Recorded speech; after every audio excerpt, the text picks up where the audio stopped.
ये है mission success strategy और मैं हूं डॉक्टर मधु कटियार।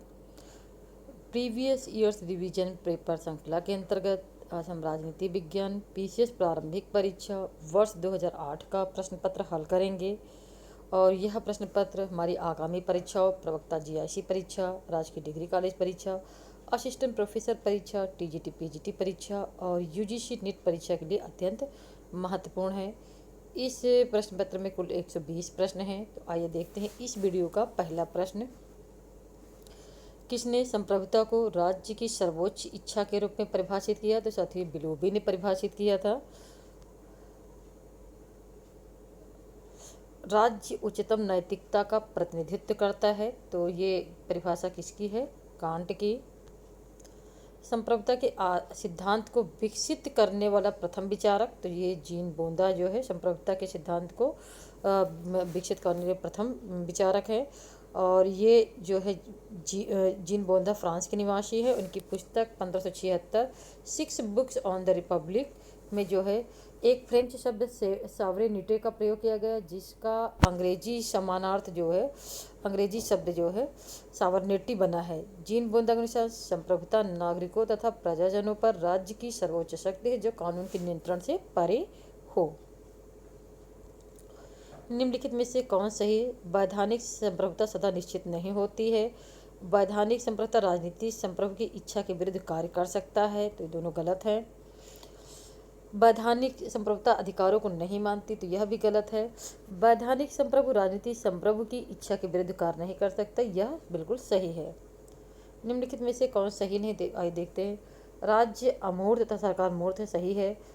समाज राज्य से व्यापक है, यह भी सही है। सरकार राज्य के अभिकर्ता है, यह भी सही। राज्य की सदस्यता ऐच्छिक है, यह गलत है। संप्रभुता के विभाजन के पक्षधर है, तो साथियों बहुलवादी जो है संप्रभुता के विभाजन के पक्षधर है। निम्न में से किसका विचार है? संप्रभुता ईश्वरी तथा प्राकृतिक कानूनों से सीमित है, तो ये मानना है बोंदा का। बहुलवादी चिंतक सामान्यतया राज्य को निम्न एक रूप में व्यक्त करते हैं, तो वो समुदायों के समुदाय के रूप में व्यक्त करते हैं। ऑस्टिन संप्रभुता के सिद्धांत का प्रतिपादन किया गया, तो उनकी जो पुस्तक है लेक्चर्स ऑन ज्यूरिस्प्रूडेंस है, विधान शास्त्र पर व्याख्यान, जो कि 1832 में प्रकाशित हुई थी।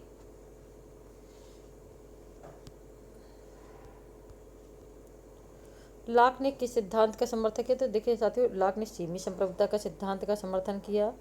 निम्नलिखित में से कौन एकीकृत सत्ता की आवश्यकता का बचाव नहीं करता है? तो साथियों ये क्रैब है, जो एकीकृत सत्ता के विरोध में है और खंडन करते हैं।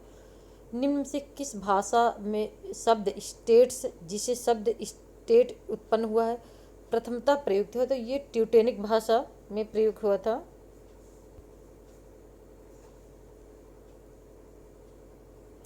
निम्नलिखित में से किस एक शब्द का प्रयोग हाब्स द्वारा राज्य को इंगित करने के लिए किया गया? तो साथियों राज्य के लिए हाब्स ने कॉमनवेल्थ का शब्द का प्रयोग किया है। राज्य के ऐतिहासिक विकास का सही क्रम क्या? देखिए सबसे पहले पूर्वी राज्य है, फिर रोमन साम्राज्य, फिर सामंती साम्राज्य है, फिर राष्ट्र राज्य आए हैं। राज्य की उत्पत्ति के सातवें सिद्धांत का नाम क्या? सिद्धांत के किसका नाम संबद्ध है? से जो संबद्ध है हर्बर्ट स्पेंसर का। सामाजिक संविधा के अनुसार राज्य एक मानवकृत संस्था है। राजाओं के दैवी अधिकार का अग्रणी प्रवर्तक कौन है? जेम्स प्रथम है। राज्य की उत्पत्ति के दैवी सिद्धांत से संबंधित। राज्य की उत्पत्ति के पितृसत्तात्मक सिद्धांत से कौन संबंधित है? तो साथियों हेनरी मैन जो है आपके पितृसत्तात्मक से, जबकि जेम्स मॉर्गन और मैकलान ये इमात्र सत्तात्मक सिद्धांत से संबंधित हैं। और हेनरी मैन के अतिरिक्त दिग्विट ने भी जो है पैतृक सिद्धांत का समर्थन किया है। यदि लेवियाथन इतिहास की कुंजी के रूप में व्यर्थ है, तो यह राज्य के सिद्धांत के रूप में भी निष्फल है। यह उपयुक्त किसने आलोचना की? तो साथियों ये आलोचना जो है हाब्स की सीई वाहन ने की है।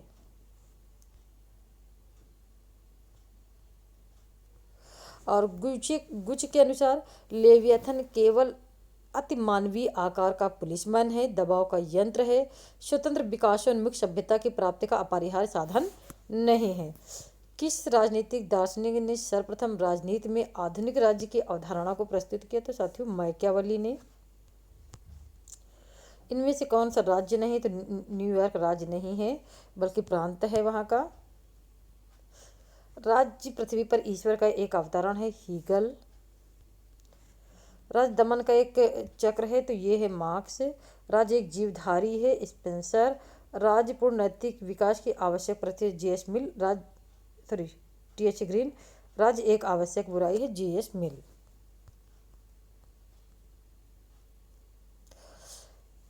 इसमें किन लोगों ने जो है राज्य को शक्ति के रूप में परिभाषित किया? तो मैकियावेली, नीत्शे और कैटलिन ग्रीन जो है आदर्शवादी विचारक हैं।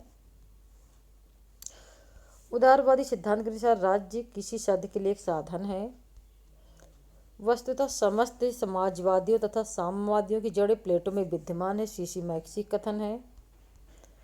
संविदावादी में कौन राज्य को प्राकृतिक अधिकारों से सीमित मानता है? तो ये मानते हैं लाक। नव प्रत्ययवाद का प्रतिपादक कौन? तो नव प्रत्ययवाद के प्रतिपादक कांट हैं। साथियों नव प्रत्ययवाद के जो प्रतिपादक हैं वो नहीं है, नव प्रत्ययवाद के प्रतिपादक कौन नहीं? तो कांट नहीं, जबकि टी.एच. ग्रीन, बोशांके और ब्रैडली नव प्रत्ययवाद के प्रतिपादक हैं। यह किसका मत था कि शासकों को संपत्ति का स्वामी नहीं होना चाहिए? तो ऐसा मानना था प्लेटो का। उदारवाद का आर्थिक औचित्य किसके द्वारा प्रस्तुत किया गया? तो एडम स्मिथ के द्वारा। जॉन लॉक को ब्रिटिश क्रांति का सिद्धांतवादी माना जाता है तथा उसका राजनीतिक दर्शन आधारशिला रखता है। तो जो जॉन लॉक जो है उदारवादी राज्य के सिद्धांत की आधारशिला रखता है। निम्नलिखित में से कौन निरंकुश राजतंत्र का समर्थन करता है? तो हाफ जो है निरंकुश राजतंत्र का समर्थन करते हैं। किस मार्क्सवादी विचारक ने सर्वहारा के प्रजातांत्रिक अधिनायकवाद का विचार दिया? तो साथियों जो प्रजातांत्रिक अधिनायकवाद है ये लेनिन से संबंधित है। मार्क्सवादी के अनुसार राज्य की उत्पत्ति में किस घटक की सर्वाधिक महत्वपूर्ण निर्णायक भूमिका रही है? तो संपत्ति की सर्वाधिक महत्वपूर्ण निर्णायक भूमिका रही है। उदारवाद का मौलिक या बुनियादी सिद्धांत क्या है? तो व्यक्तिगत स्वतंत्रता है। कौन यह मानता है कि अधिकारों का वास्तविक संरक्षण जनमत में होता है? तो ये गर्टल मानते हैं। निम्नांकित में से किसने समानता के वैधानिक आयाम को व्याख्यात करने के लिए वैधानिक व्यक्तित्व की समानता के अवधारणा का प्रयोग? तो अर्नेस्ट बार्कर ने। कौन एक व्यक्तिवाद का समर्थक नहीं? तो साथियों इसमें देखिए स्पेंसर, एडम स्मिथ, जी.एस. मिल व्यक्तिवादी, लेकिन प्लेटो आदर्शवादी है। स्वतंत्रता के सकारात्मक सिद्धांत की विवेचना की है टी.एच. ग्रीन ने।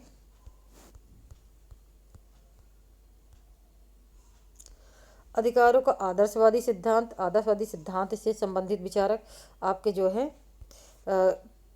आदर्शवादी कौन है? आपके ग्रीन, लास्की, क्रॉस हेनरी ची। नैसर्गिक सिद्धांत लाक, हाब्स, रूसो, टॉमस पेन।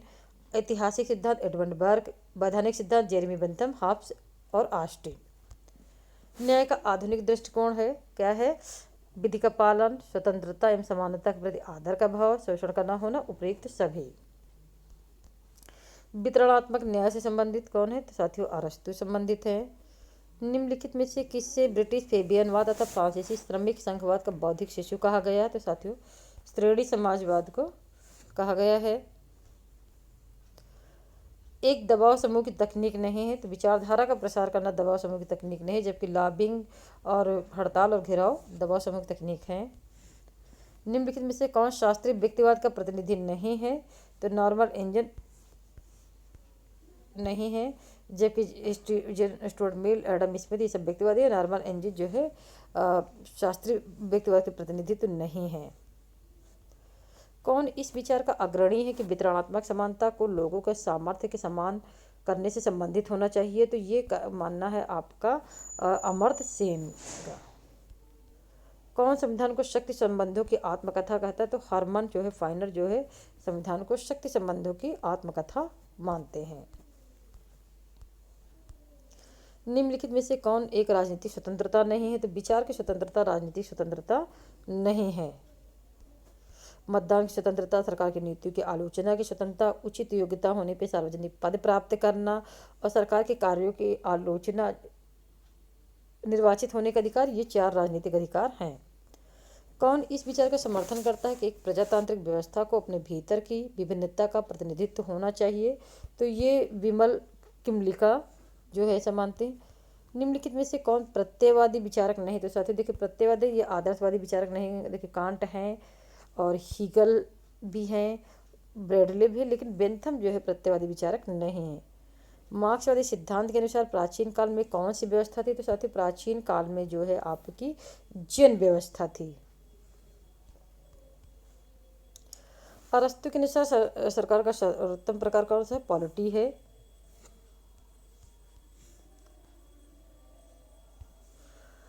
निम्नलिखित में से कौन से वक्तव्य राजनीतिक दलों के बारे में सही है? अपने उत्तर का चयन कीजिए। राजनीतिक दल राजनीतिक प्रक्रिया का एकीकरण, सरलीकरण और स्थिरीकरण करते, सही है। दल राजनीतिक नेतृत्व की भर्ती भी करते हैं। दल विचारों के दलाल का काम भी करते हैं, यह सही है। दल सांप्रदायिक मुद्दों से परहेज करते हैं, तो ये गलत है। संघ की सफलता के लिए निम्नलिखित में से कौन आवश्यक है? तो साथियों इसमें है भौगोलिक संलग्नता, हितों की समानता और समुचित संसाधन। आइए देखते अगला प्रश्न। महात्मा गांधी ने वल्लभ भाई पटेल को सरदार की उपाधि उनकी बड़ी संगठन क्षमता के कारण किस आंदोलन में दी थी? तो ये जो है बारदौली सत्याग्रह के बाद दिया गया था। असेंबली बम मुकदमा देखिए बिल्कुल सही है, 1929। काकोरी 1925, कानपुर 1924। मेरठ षड्यंत्र मुकदमा जो है 1929 से 1935 तक चला था, 35 तक चला था 1929 से, तो यहाँ पे 1926 ये गलत है। आर्य समाज के संस्थापक कौन है? तो आर्य समाज के संस्थापक स्वामी दयानंद सरस्वती हैं। इनके कौन भारत में राष्ट्रवाद के उदय का एक कारक नहीं रहता? देखिए भारतीय प्रेस कारक है। सामाजिक धार्मिक आंदोलन यह भी है। पाश्चात्य शिक्षा, लेकिन मुस्लिम सांप्रदायवाद जो है ये राष्ट्रवाद के उदय का कारक नहीं है। स्वराज पार्टी के संस्थापक कौन है? तो स्वराज पार्टी के संस्थापक CR दास हैं। किसने कांग्रेस को सूक्ष्म अल्पसंख्यक कहा था? तो लॉर्ड डफरिन ने कहा था। Grand old man of India दादा भाई नौरोजी। 1857 की पूर्व में ब्रिटिश शासन के विध्वंसक तक एक पतोन्मुखी कहा था? कार्ल मार्क्स ने। भारतीय राष्ट्रीय कांग्रेस ने निम्नलिखित में से किस अधिवेशन में भारत छोड़ो प्रस्ताव पारित किया गया था? तो ये साथियों पारित हुआ था आपका 1942 के बम्बई अधिवेशन में। कांग्रेस के प्रारंभिक 20 वर्ष में निम्न में से किसने 3 बार भारतीय राष्ट्रीय कांग्रेस के अध्यक्ष कार्य किया? तो दादा भाई नौरोजी ने। पहली बार 1896 में कलकत्ता में, दूसरी बार 1893 में लाहौर में, तीसरी बार 1906 में कलकत्ता में अध्यक्ष बने थे। असहयोग आंदोलन के कार्यक्रमों में निम्नलिखित में से कौन सम्मिलित नहीं था? तो कानूनों की अवमानना नहीं सम्मिलित, जबकि विदेशी वस्तुओं का बहिष्कार, न्यायालय का बहिष्कार, भारत सरकार अधिनियम 1900 अंतर्गत निर्वाचनों का बहिष्कार सभी सम्मिलित था। किस वर्ष कांग्रेस और मुस्लिम लीग के बीच समझौता हुआ था? तो 1916 में। एकमात्र कांग्रेस अधिवेशन को महात्मा गांधी की अध्यक्षता में हुआ था, तो वह कहाँ हुआ था? 1924 में बेलगांव कर्नाटक में। असहयोग आंदोलन 1920, लखनऊ पैक्ट 1916, बंगाल विभाजन 1905, सविनय अवज्ञा 1930। बाल गंगाधर तिलक द्वारा स्थापित होम रूल लीग का इनमें से कौन प्रथम अध्यक्ष था? जेनिफ जोसेफ बेपिस्टा इसके प्रथम अध्यक्ष थे। माउंटबेटन योजना आधार बनी थी देश के विभाजन के। 20 अगस्त 1917 को सुधारों की घोषणा को जाना जाता है, इसको जाना जाता है मंटेग की घोषणा के नाम से। निम्नलिखित में से कौन सी योजना संविधान सभा के संगठन का आधार थी? तो कैबिनेट मिशन योजना थी। निम्न में से किस अधिनियम के द्वारा भारत में संघ शासन प्रणाली प्रस्तावित थी? तो साथियों ये 1935 के अधिनियम द्वारा प्रस्तावित थी।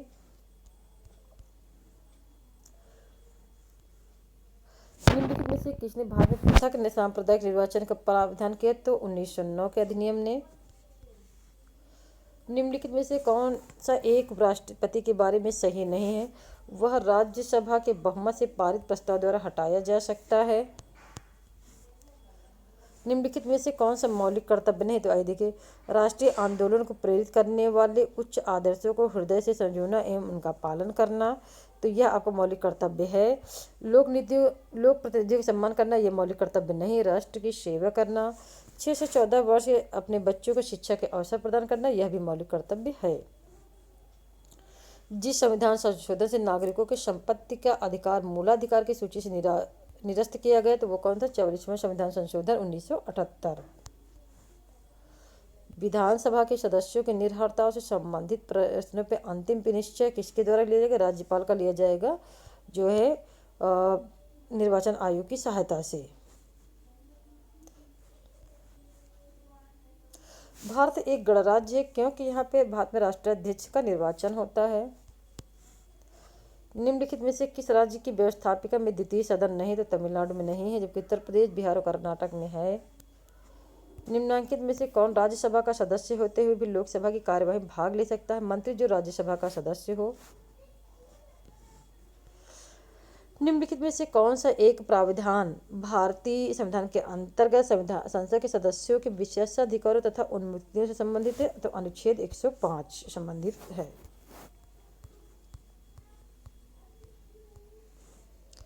उत्तर प्रदेश की विधान परिषद में राज्यपाल द्वारा कितने सदस्यों को मनोनीत किया जाएगा? तो 106 के 1/6। क्षेत्रीय परिषद क्या है? परामर्शदात्री इकाइयां हैं। निम्नलिखित में से कौन से भारतीय संविधान की संघ सूची से संबंधित नहीं है? तो संयुक्त जो है राज्य सूची से संबंधित है। भारतीय संविधान के अनुच्छेद 16 के किस खंड के अंतर्गत पिछड़ों के प्रावधान आरक्षण का प्रावधान? तो खंड 4 के अंतर्गत। किसी प्रांत के राज्यपाल को कुछ निश्चित मामलों में विशेषाधिकार प्राप्त है? सही है। संघ लोक सेवा आयोग अपना वार्षिक प्रतिवेदन किसे देता है? राष्ट्रपति को। पंथ निरपेक्ष कहा जाएगा वह राज्य जिसका कोई अपना धर्म न हो तथा धर्म के आधार पर भेदभाव न करता हो।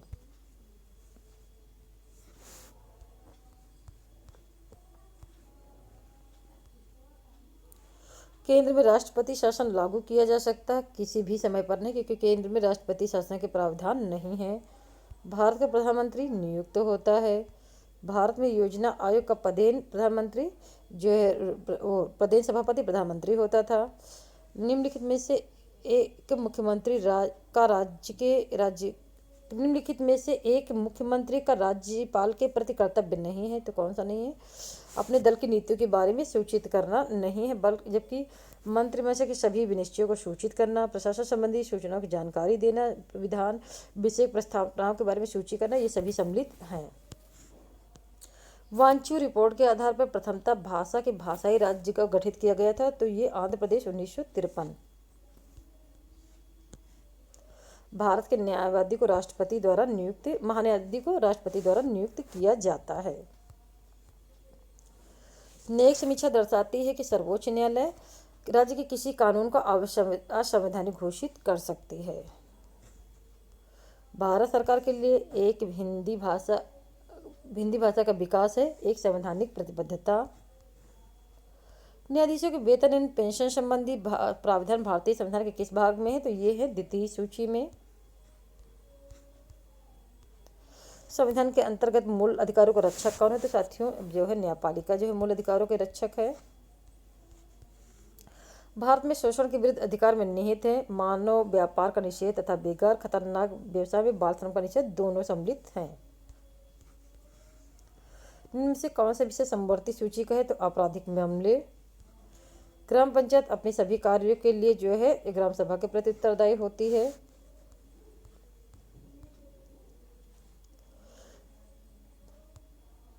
किसने यह विचार प्रतिपादित किया प्रत्येक गांव और पंचायत का गणराज्य होगा? गांधी जी ने। संविधान के 73वें संविधान संशोधन के अंतर्गत पंचायती राज व्यवस्था को निम्न से किस पर पूर्ण रूप से लागू नहीं किया गया? तो नागालैंड, मेघालय और मिजोरम। एक संघीय प्रणाली में केंद्र सरकार को प्रदत्त शक्तियों की गणना संविधान करता है, तथापि कुछ निहित शक्तियां भी होती। निहित शक्तियों का सिद्धांत किसके द्वारा प्रतिपादित किया गया था? तो साथियों ये अमेरिकी सर्वोच्च न्यायालय द्वारा प्रतिपादित किया गया था। भारतीय तथा अमेरिकी संघ व्यवस्था में एक प्रमुख भेद है या अंतर है। अमेरिकी सीनेट में राज्यों को समान प्रतिनिधित्व प्राप्त है, जबकि भारत में राज्यसभा को समान प्रतिनिधित्व प्राप्त नहीं है। निम्नलिखित में से कौन एक अध्यक्षात्मक प्रणाली की विशेषता नहीं है? तो देखिए, राष्ट्रपति की वास्तविक सत्ता है, महाभियोग प्रक्रिया, सामूहिक उत्तरदायित्व जो है आपकी संसदात्मक शासन प्रणाली की विशेषता है।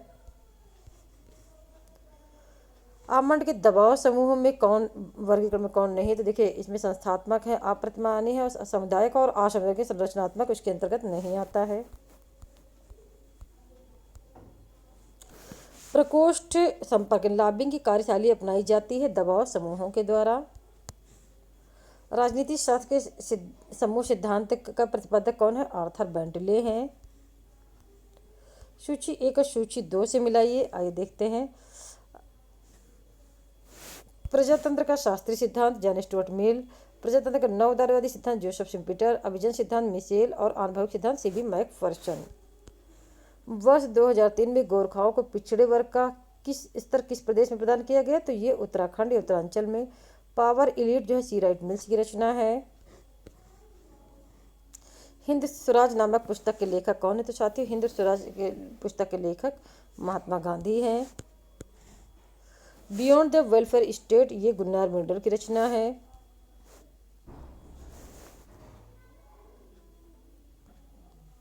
और इनकी जो डीएल हाफमैन की पुस्तक नाम, इसका नाम द वेलफेयर स्टेट है। और एम सकदर की पुस्तक भी वेलफेयर स्टेट है। निम्नलिखित में से कौन सुमेलित नहीं? तो Garner political science and government सही, Bryce modern democracy, Seeley the theory of the state ये गलत है क्योंकि ये पुस्तक जो है इनकी नहीं है। और मैकावर द मॉडर्न स्टेट सही है। और सर जॉन सीले की पुस्तक है introduction political science, introduction to political science इनकी है। द मॉडर्न स्टेट के रचयिता कौन है? तो ये मैकावर की। आइए साथियों, यहाँ पे कुछ रचनाएं हैं जिनको अलग से भी देख लेते हैं। Modern state R M. MacIver, modern government D G. Hitchner, modern political analysis Robert Dahl, modern political constitution C F. Strong, modern political parties Sigmund Neumann, modern political theory C M. Joad, on liberty J S. Mill, a grammar of politics Harold J Laski. निम्नलिखित में से कौन सुमेलित नहीं है? तो देखिए, एक कृति लेवियथन हाब्स की है, सोशल कॉन्ट्रैक्ट रूसो की है, कार्ल मार्क्स की, स्टेट एंड रेवोल्यूशन नहीं लेनिन की है, ए लेटर ऑन टॉलरेशन जो है लॉक की है। और इस वीडियो का अंतिम प्रश्न, यहाँ पे कुछ पुस्तकें हैं उनको मिलाना है। At the feet of Mahatma Gandhi Rajendra Prasad, at the feet of Mahatma Gandhi Rajendra Prasad. Young India Mahatma Gandhi Maulana के आज़ाद की है, इंडिया मीन्स फ्रीडम, और इंडियन स्ट्रगल सुभाष चंद्र बोस। इसी के साथ ये वीडियो समाप्त हुआ। हमारा वीडियो कैसा लगा हमें लाइक कीजिए, शेयर कीजिए, कमेंट कीजिए और चैनल को सब्सक्राइब कीजिए। धन्यवाद।